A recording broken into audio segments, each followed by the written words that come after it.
Hi, my name is Raegan, and I am joined by Ashley, Jaisel, Patrick, Allyra, and Saya, and this is our presentation regarding Sabato's reforms on the presidency.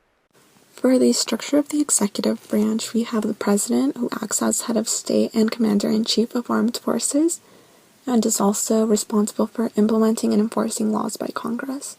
The president can sign legislation into law or veto bills enacted by Congress.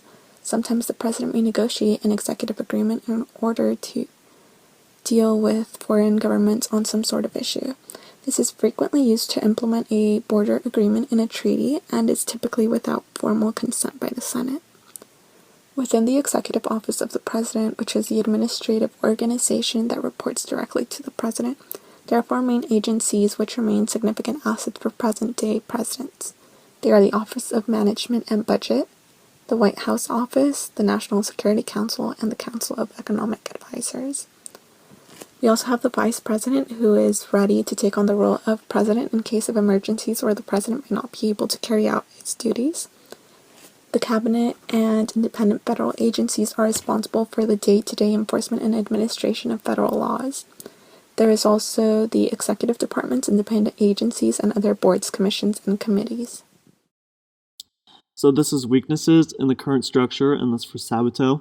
And the first weakness he sees is in a 4-year presidency, and he thinks that there should be a new 6-year one-time presidential term with the option for the president to seek 2 additional years in an up/down referendum of the American people. And the second thing is who can run for president, and he thinks that men and women not born in the U.S. should be able to run for president after having been a citizen for 20 years. And then the third thing is that he believes you should give a president a line item veto, which basically helps the president or authority to nullify or cancel specific provisions of a bill. According to Mann and Ornstein, there are 2 big weaknesses in our current political structure. The first one is that the political parties are so polarized that they don't properly represent our constitutional form of government. They say that they more closely resemble parliamentary-style parties. In a constitutional government such as ours, negotiation and compromise are very important to have an effective government with the 2 parties. However, the polarization between the 2 parties inhibits this and makes the current structure much less effective. The second big weakness that Mann and Ornstein see is the Republican Party. They see the Republican Party as having extreme ideology, being contemptuous of the social and economic policy regime, unwilling to compromise, not listening to science and facts, and dismissive of the legitimacy of its political opposition. They acknowledge the asymmetrical polarization between the 2 parties, with the Republican Party being the more extreme. One of Sabato's main concerns regarding the presidency is the amount of power the position itself holds. When a president is given an excessive amount of authority and control over the government, the possibility of power mistreatment and abuse also becomes more likely. Sabato is a strong supporter of limiting the president's war-making decisions and allowing Congress to have more influence over the matter. Ensuring political power is evenly distributed between branches would lead to diligent decision-making and a decline of reckless oversights. Sabato is also a supporter of allowing U.S. citizens of at least 20 years to run for president. This proposal would not only increase the number of viable election candidates, but also create an overall more inclusive and diverse political environment. I find this to be very significant, considering the importance of diversity in America and the variety in political perspectives it could provide. So some more of Sabato's reforms about the presidency include the Congress to establish a new 6-year, one-time presidential term with the option of the president to seek an additional 2 years by the American people. This would change the way the presidential race is looked at, because no longer would presidents be able to serve 8-year presidential years. Another reform is to limit the power of the presidential war-making powers and expand the Congress's power to be more involved. Another reform is for the president to be given a line item veto This is something that has never been given to the president before because it'll allow the president to have more power in vetoing individual provisions of a bill rather than just vetoing the whole bill altogether. The last reform Sabato proposed is to allow men and women who were not born in the U.S. to run for president or vice president after being a citizen for 20 years. This would be a game changer for hundreds of Americans who currently have no chance at all at being president because they're not a U.S. citizen. Okay, so now that you've seen the problems within the current system and what Sabato's reforms are, what they may imply, they seem like they may help with solving a lot of America's issues. To help you realize how much political chaos we've gone through in the past few years, and especially, let me put it into perspective for you.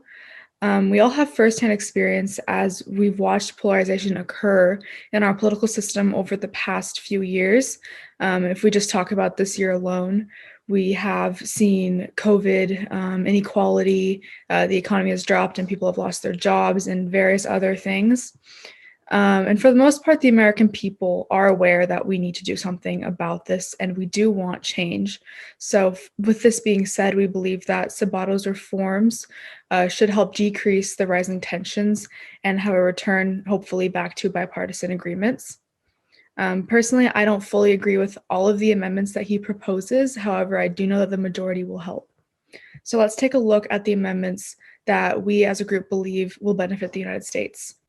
Beginning with proposed amendment number 4 that states allowing men and women not born in the U.S. to run for president or vice president after having been citizen for 20 years. I don't see anything wrong with this idea, as there are millions of foreign-born citizens that live here that would make great potential candidates for president and vice president, but are currently being limited due to a rule.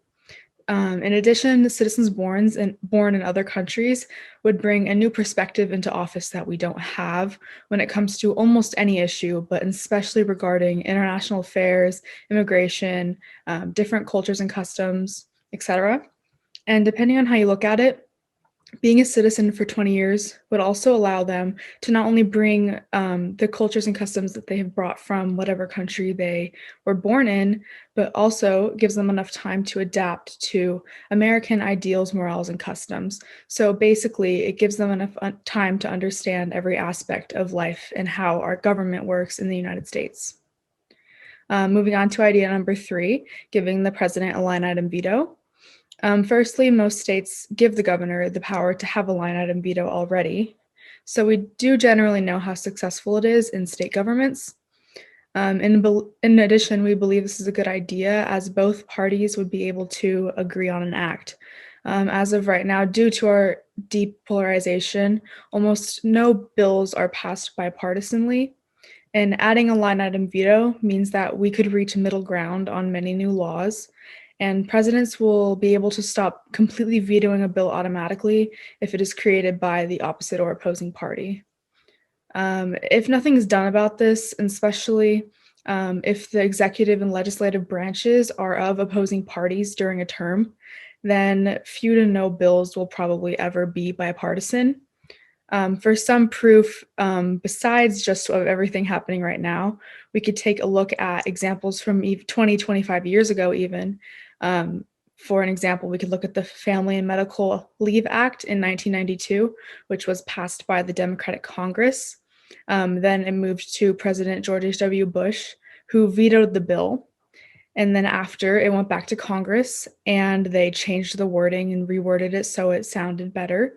And then it went back to George H.W. Bush, and it got another veto. So as you could see from here, it wasn't very efficient, and it was a waste of time. And unfortunately, many bills are like that today.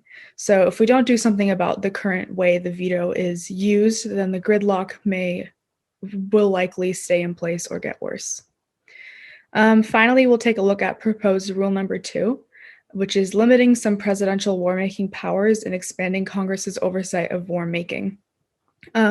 Obviously, war is a pretty big deal, and presidents should not be the single person who is in charge of declaring it. Even though they technically cannot as of now, it hasn't stopped presidents in the past from taking advantage of their war granting abilities. The counter of this argument would be that the president needs the power to declare war because it needs to be done quickly in case of an emergency. However, we believe since war is so delicate, we should be very cautious about it, and no one should be able to just declare it singularly immediately after something happens. So overall, yes, we believe that Sabato's reforms will help decrease political tensions in the United States, and we know that we need change, so now's the time to do so.